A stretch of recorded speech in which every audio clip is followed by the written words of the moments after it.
Welcome back. 2 MLC స్థానాలకు జరిగిన ఎన్నికలు టీఆర్ఎస్కు మోదాన్ని కలిగిస్తే బీజేపీకి ఖేదాన్ని కలిగించాయి. ఈ ఎమ్మెల్సీ ఎన్నికలను టీఆర్ఎస్ అత్యంత ప్రతిష్టాత్మకంగా తీసుకుంది. ఎలాగైనా గెలవాలి అని వ్యూహరచన చేసింది, విజయాన్ని సాధించింది. దుబ్బాక జీహెచ్ఎంసీ ఎన్నికల్లో జరిగిన ఎదురు దెబ్బకు ప్రతీకారం తీర్చుకునేలా పగడ్బందీ వ్యూహాన్ని రచించింది అధికార పార్టీ.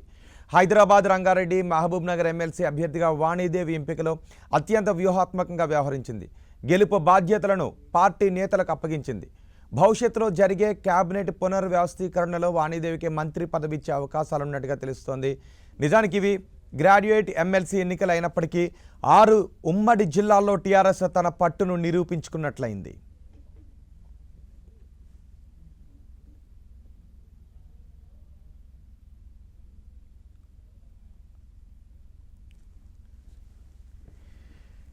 రెండు గ్రాడ్యుయేట్ ఎమ్మెల్సీ స్థానాలను టీఆర్ఎస్ చాలా ప్రతిష్టాత్మకంగా తీసుకుంది. దుబ్బాక జీహెచ్ఎంసీ ఎన్నికలలో కలిగిన ఎదురు దెబ్బలను దృష్టిలో పెట్టుకుని ఈ 2 స్థానాల్లోనూ గెలుపును దృష్టిలో పెట్టుకుని చాలా వ్యూహాత్మకంగా వ్యవహరించింది. ఇటు హైదరాబాద్ రంగారెడ్డి మహబూబ్ నగర్ పట్టభద్రుల నియోజకవర్గానికి వాణీదేవిని రంగంలోకి దింపడంలో కేసీఆర్ చాలా వ్యూహాత్మకంగా వ్యవహరించారు. ఈ వ్యూహం ఇక్కడ ఫలించింది. మాజీ ప్రధాని పివి నరసింహారావు కుమార్తెకు జనాల్లో ఆమోదం ఉంటుంది అని, అలాగే టీఆర్ఎస్ పథకాలు కూడా కలిసి వచ్చే అవకాశం ఉంటుంది అని మొత్తం ఈ వ్యూహాన్నంతటినీ అమలు చేసి ఆమెను ఇక్కడ రంగంలోకి దించారు. అదే వ్యూహం ఫలించింది. ఇక్కడ టీఆర్ఎస్ అభ్యర్థి వాణీదేవి విజయాన్ని సాధించారు. భవిష్యత్తులో జరిగే కేబినెట్ పునర్వ్యవస్థీకరణలో వాణీదేవికి మంత్రి పదవి ఇచ్చే అవకాశాలు కనిపిస్తున్నాయి. గ్రాడ్యుయేట్ ఎమ్మెల్సీ ఎన్నికలైన 6 జిల్లాల్లో పట్టు నిరూపించుకున్నట్లయింది. టీఆర్ఎస్ ఎమ్మెల్సీ ఎన్నికలను చాలా ప్రతిష్టాత్మకంగా తీసుకుంది. టీఆర్ఎస్ దుబ్బాక జీహెచ్ఎంసీ ఎన్నికల్లో తగిలిన ఎదురు దెబ్బలకు ప్రతీకారం తీర్చుకునే వ్యూహాన్ని పనింది. ఎమ్మెల్సీ అభ్యర్థిగా వాణీదేవి ఎంపిక విషయంలో అత్యంత వ్యూహాత్మకంగా వ్యవహరించారు. భవిష్యత్తులో జరిగే కేబినెట్ పునర్వ్యవస్థీకరణలో వాణీదేవికి మంత్రి పదవి ఇచ్చే అవకాశాలున్నాయి.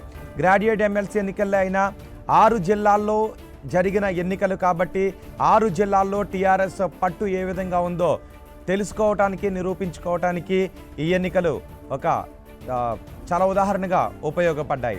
భవిష్యత్తులో జరిగే కేబినెట్ పునర్వ్యవస్థీకరణలో వాణీదేవికి మంత్రి పదవి ఇచ్చే అవకాశాలు కనిపిస్తూ ఉన్నాయి.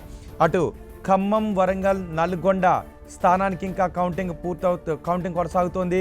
2వ ప్రాధాన్యత ఓట్లను అక్కడ లెక్కిస్తూ ఉన్నారు.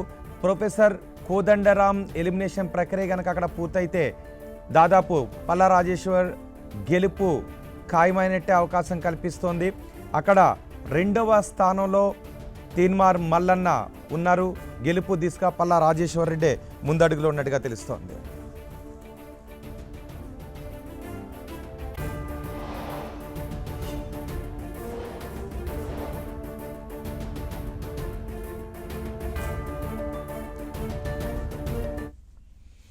ఇక ఎమ్మెల్సీ ఎన్నికల్లో పరాభవం బీజేపీకి గట్టి దెబ్బ అని చెప్పాలి. దుబ్బాక జీహెచ్ఎంసీ ఎన్నికల్లో సత్తా చాటాము అన్న ఆనందంలో ఉన్న కమలనాథులకు ఈ ఫలితాలు మాత్రం షాక్ ఇచ్చాయి. 2 చోట్ల గెలుస్తాము అని రాష్ట్ర బీజేపీ అధ్యక్షుడు బండి సంజయ్ ఘంటాపథంగా చెప్పారు. ఎంత నమ్మకం చూపించిన బీజేపీకి ఇది ఓ రకంగా ఎదురు దెబ్బ అని చెప్పాలి. ముఖ్యంగా హైదరాబాద్, రంగారెడ్డి, మహబూబ్ నగర్ సిట్టింగ్ స్థానాన్ని కోల్పోయింది బీజేపీకి ఈ విషయం మింగుడు పడని విషయంగా చెప్పుకోవాలి. వ్యక్తిగత ఇమేజ్ కూడా ఉన్న రామచంద్రరావు ఓటమిని చూడటం బీజేపీకి ఖచ్చితంగా మింగుడు పడని విషయమే. నిజానికి హైదరాబాద్, రంగారెడ్డి, మహబూబ్ నగర్ జిల్లాలో మొదటి నుంచి బీజేపీకి సంస్థాగతంగా గట్టి పట్టుంది. ఇక నల్గొండ, ఖమ్మం, వరంగల్ బీజేపీ ఎమ్మెల్సీ అభ్యర్థి 4వ స్థానంలో నిలవడం ఆ పార్టీకి షాక్ ఇచ్చింది.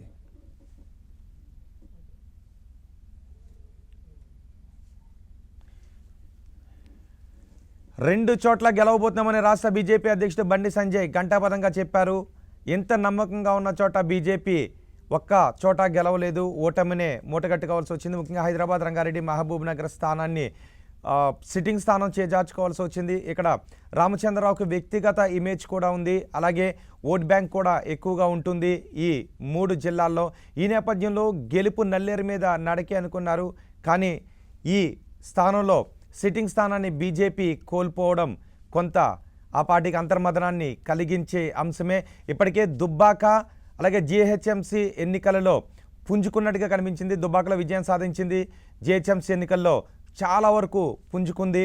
ఈ నేపథ్యంలో ఈ 2 విజయాలతో ఊపు మీదున్న బీజేపీ ఖచ్చితంగా ఈ 2 గ్రాడ్యుయేట్ ఎమ్మెల్సీ స్థానాల్లోనూ విజయాన్ని సాధిస్తాము అని ఘంటాపదంగా చెప్పుకున్నాయి.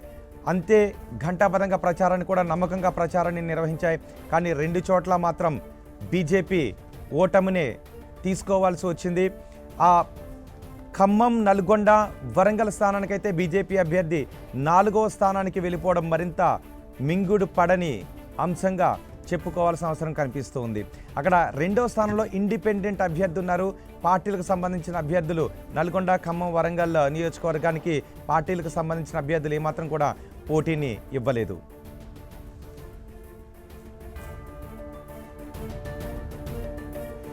రెండు నియోజకవర్గాలకి 2 ఎమ్మెల్సీ నియోజకవర్గాల్లోనూ బీజేపీ ఓటమిని తీసుకోవడంపై, ఓటమిని మూటగట్టుకోవడంపై బీజేపీ ఏ విధంగా పోస్టుమార్టం చేస్తోందనే వివరాలు మా ప్రతినిధి అజయ్ అందిస్తారు. అజయ్, ఖచ్చితంగా 2 స్థానాల్లోనూ గెలవబోతున్నామన్నారు. హైదరాబాద్, మహబూబ్ నగర్, రంగారెడ్డి ఈ స్థానాన్ని, సిట్టింగ్ స్థానాన్ని నిలబెట్టుకుంటామని ఆశాభావం వ్యక్తం చేశారు. సిట్టింగ్ స్థానాన్ని నిలబెట్టుకోలేదు. పైగా నల్గొండ, వరంగల్, ఖమ్మంలో 4వ స్థానంలో ఉండిపోయారు. ఈ ఓటమిపై బీజేపీ ఏ విధంగా పోస్టుమార్టం చేసుకుంటోంది?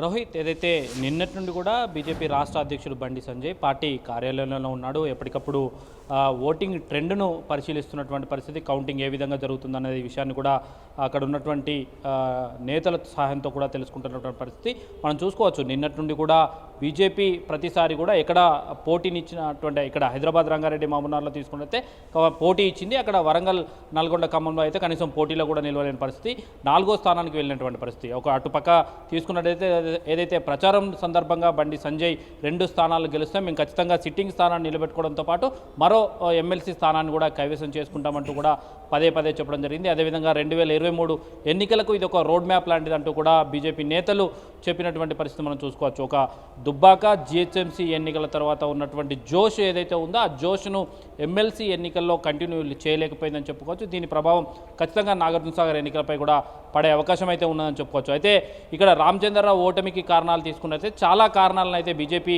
అన్వేషిస్తున్నటువంటి పరిస్థితి మనం చూసుకోవచ్చు. ఎందుకంటే ఒకే సామాజిక వర్గానికి చెందినటువంటి ఏదైతే ఎమ్మెల్సీ రామచంద్రరావు సామాజిక వర్గానికి చెందినటువంటి వ్యక్తినే అటు టీఆర్ఎస్ వ్యూహాత్మకంగా బరిలో దింపడం, పివి చరిష్మా టీఆర్ఎస్ వాళ్లకు కలిసి రావడం కూడా బీజేపీకి నష్టం చేకూర్చిందని కూడా వాళ్ళు అంటున్నటువంటి పరిస్థితి. అదేవిధంగా ఏదైతే రామచంద్రరావు ఏదైతే ఇండివిజువల్గా ఉన్నటువంటి వ్యక్తిగత చరిష్మా ముందు పివి చరిష్మా పెద్దగా నిలవలేదు. పివి చూసి ఓట్లేశారు, టీఆర్ఎస్కి ఇక్కడ ఓట్లేయలేదు. పివి వ్యక్తిగతంగా గెలిపే అంటూ బీజేపీ నేతలు చెప్తున్నటువంటి పరిస్థితి మనం చూసుకోవచ్చు. Rohit, right, thank you Ajay. 2 పట్టభద్రుల స్థానాలను టీఆర్ఎస్ కైవసం చేసుకుంటూ ఉండడం పట్ల టీఆర్ఎస్ శ్రేణులు సంబరాల్లో మునిగిపోయారు. మరోవైపు కనీసం సిట్టింగ్ స్థానాన్ని కూడా నిలబెట్టుకోవడంపై బీజేపీ అంతర్మదనంలో ఉంది. ఇవి ఈ బులెటిన్.